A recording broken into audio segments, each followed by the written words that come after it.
我们为了提高效率呢，大家共同商量呢，把这个核酸检测在实验室的工作分成了10段啊，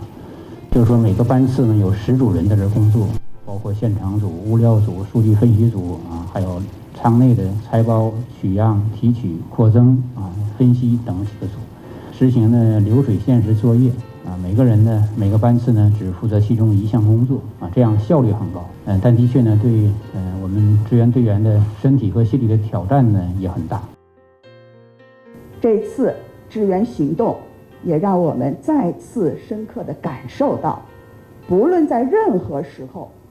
中央和祖国人民始终是香港最坚强的后盾。祖国的强大是包括香港人民在内的全体中国人心里最硬的底气。我们坚信，在中央的坚强领导下，在我们的共同努力下，香港一定能够战胜疫情，重振经济，改善民生，恢复繁荣稳定。